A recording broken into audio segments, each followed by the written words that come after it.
Sabi niyo kanina, gagawin niyong lahat para protektahan ang anak ninyo. Opo. Kahit na pumatay? Objection, Your Honor. That's a leading question. Sustained. Kahit na may masaktan kayong tao?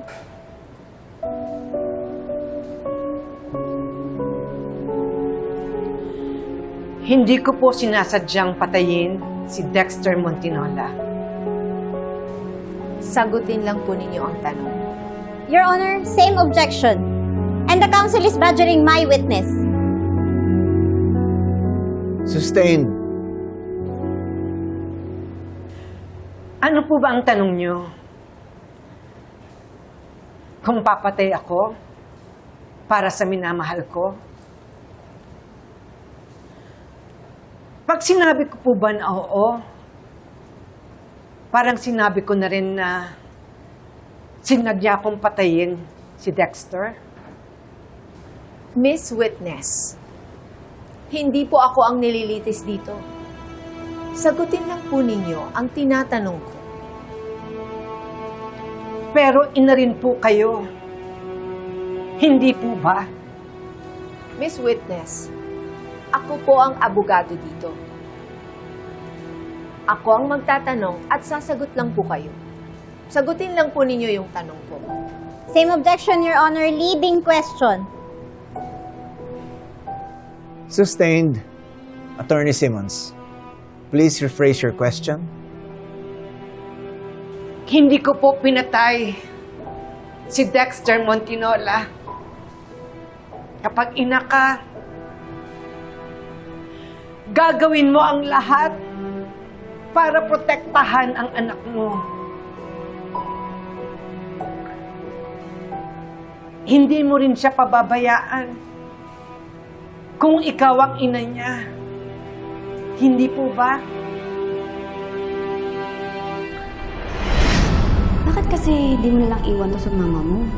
Napalaki ka naman niya ng maayos. Kahit na, alam mo na. O kaya, bakit hindi mo lang ibigay sa ama niya? Saan ako pagkatanong? Naiwan naman. O isa pa yan, panay bata o baby tayo. Hindi mo man lang pinabinyagan tong batang to. Kaya bigyan ng pangalan bago ka umalis para sa masteras mo ng law.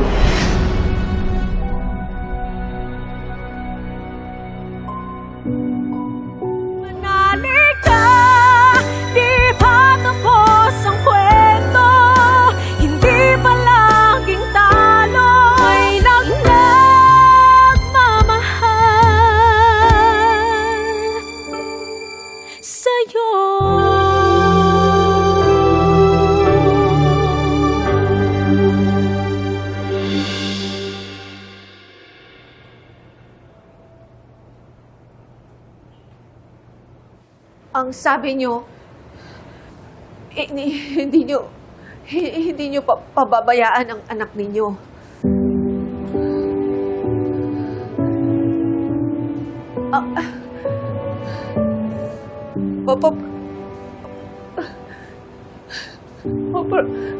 Protektahan ninyo.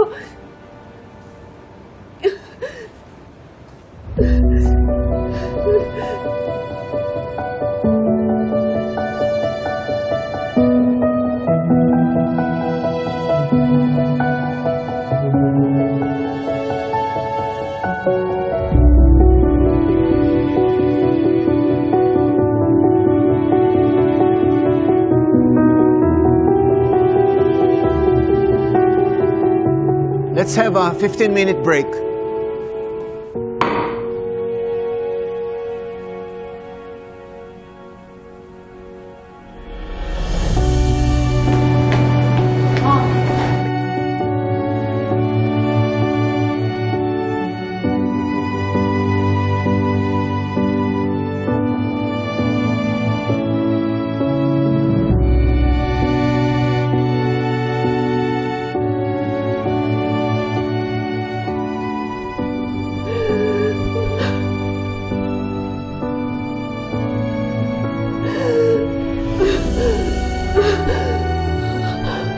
Ano?